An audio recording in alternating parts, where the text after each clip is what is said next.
Well, thank you and for giving me the opportunity to comment on Mattias' timely study here today.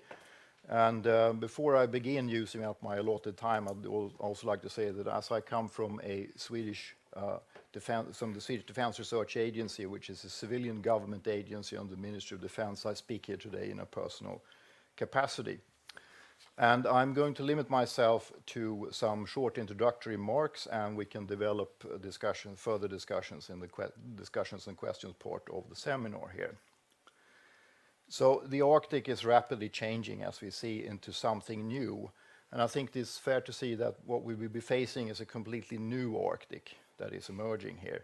Climate, transportation, shipping, energy and security leads to a lot more of human activity.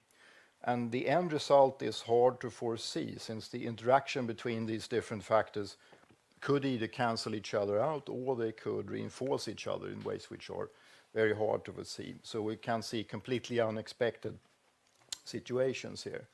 And it's likely that we can, I think, see and expect several non-linear events looking forward.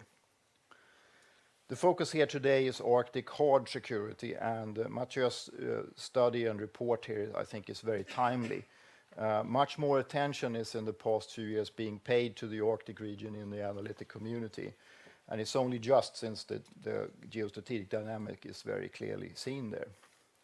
So if I turn to some comments on the report here, I think the study here gives a very clear and detailed overview of the Russian buildup of forces during the past decade.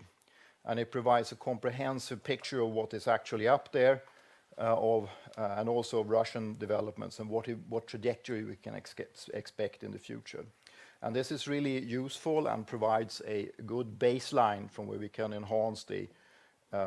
significantly enhance the discussion that is badly needed on the security in the Arctic. But as everything in the future, it is hard to predict. The strategies that Russia is acting on are very ambitious, but to what degree will they be fulfilled? And this is a question that many have asked, but is it really the right question? My own view is that it is the direction and the long-term perspective that these strategies express, and that is the more important part to think about. Rather than the degree of the fulfillment that many people focus on. Russia will continue to spend considerable resources for military reasons, but also to protect the entrance to the Northern Sea route and the energy exports on which it relies heavily.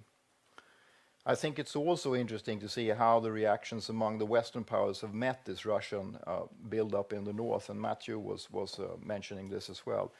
We've only recently seen the US Navy's Atlantic Fleet being reinstated and NATO setting up a new version of the Atlantic Command.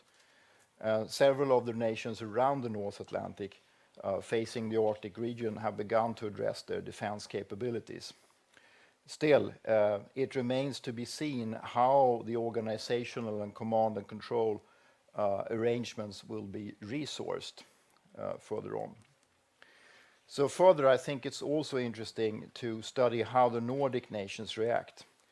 With the Russian effort of rebuilding a bastion defense in the high north to protect and defend their strategic nuclear assets, this generates a very large cylinder of interest, I think you can call it, centering on Murmansk on the Kola Peninsula. And this reaches down into northern Sweden, Finland, Norway, and out into the North Atlantic and including the Barents Sea. The ambition is high since its central and existential capabilities that are based up there for the Russian survival of the Russian state. The Russian bastion, in turn, opens up for a power projection stance down into the North Atlantic. The sea lines of communications and the telecommunication cables across the Atlantic could come under threat. For the Nordics, this amounts to a right hook type of threat that could spell serious trouble in crisis and in open conflict. And Russia seems determined to continue this build-up almost no matter what the cost. Russian behavior in the past decade does not bode well for the future. The attack on Georgia in 2008 and the subsequent occupation of parts of its territory, followed by the 2014 occupation of Crimea, which was and then illegally annexed, and this was followed by the still ongoing war in eastern Ukraine, has led to a complete change in the defense and security policy among most European nations. Russia can no longer be trusted when it is attacking its smaller neighbors. At FOI, we can not see any signs that this offensive pattern should be about to change. And this leads me to the interesting discussion and recommendations in Mathieu's study. In this tenser strategic and operational environment that the European Arctic is turning into, we do have a need for different types of confidence and security building measures. To agree to rules of the road type of CSPMs on the operational level is only one part of what we need. We should be pursuing other things as well. On the strategic level, I'm less optimistic. Here, the main risk is that Russia will see any dialogue as negotiation where concessions could be gained.